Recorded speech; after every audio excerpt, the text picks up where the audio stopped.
Hi, my name is Frank Schaefer, and I cut my political teeth, as it were, as a member of the religious right back in the 1970s and the 1980s as my evangelist father's nepotistic sidekick out on the speaking trail. We teamed up with C. Everett Koop to make a film series called Whatever Happened to the Human Race that became the foundation of the anti-abortion movement. 35 or 40 years ago, I changed my mind, to put it mildly, and I am an activist on the left, a progressive, someone who works tirelessly, if I can put it that way, or I should say more accurately, tiredly, to do everything I can to stop the march of the religious right that I was part of.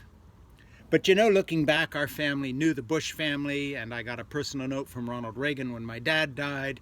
My parents stayed in the Ford White House. I knew George W. Bush. His mom wrote me several letters after she read a book that I had written about my son's and family's experience in the Marine Corps. We had a lot of interaction with the Bush family. Looking back, I can think of nothing that comes close to what Donald Trump is doing now after the election that he lost to stop President-elect Biden from having access to intelligence briefings, preparing to defend us against COVID, against the Chinese, the Russians, our very real enemies.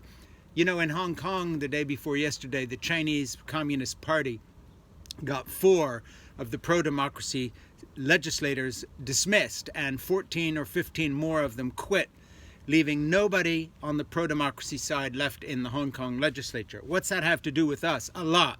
One of them was quoted on the BBC after the Chinese did this to him, saying, "This wouldn't have happened except for the mess in the United States, the uncertainty being created by Donald Trump as he stands in the way of an orderly transfer of power that every other American president has participated in."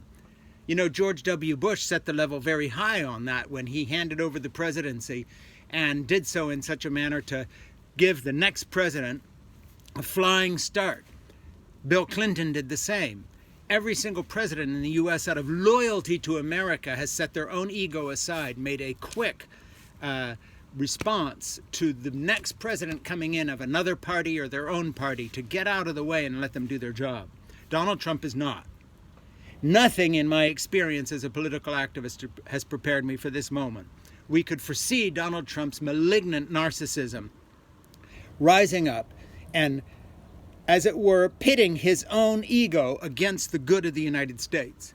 But in the context of the COVID epidemic and the rising number of deaths and the rising number of cases and the fact that it's now going through the roof, anything that anybody in government does to not reach out and cooperate with and help whomever is out there on the other side of the aisle, whatever it may be, to do something for the American people, to stop the deaths, to stop the epidemic, to help whatever party comes to power forward the cause of the American people, is a traitor to the United States. My personal opinion is this: Donald Trump deserves to be not only marched out of the White House, but stripped of his U.S. citizenship and deported from the U.S. Kick him over the Mexican border and allow him to ask for political asylum there, or in some Central American country where we don't grant political asylum but put children in cages under his leadership. This is not hyperbole. There is nothing that could be too extreme to say about what should happen to Donald Trump for what he is doing to you and to me and to people who are going to get COVID and die because of the panic and the inactivity. He has not led on this issue. He denied it. He obscured it.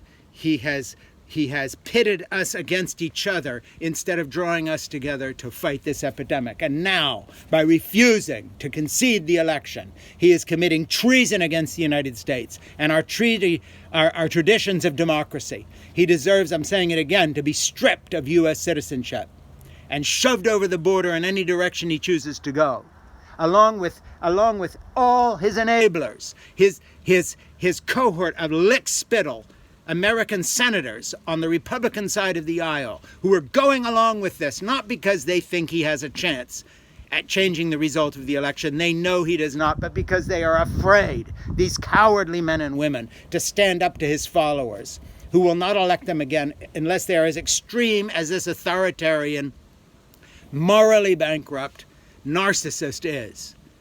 Strip Donald Trump of his citizenship. Shove him over the border. And see how he fares in a world that he has turned against the United States. He deserves no less. My name is Frank Schaefer.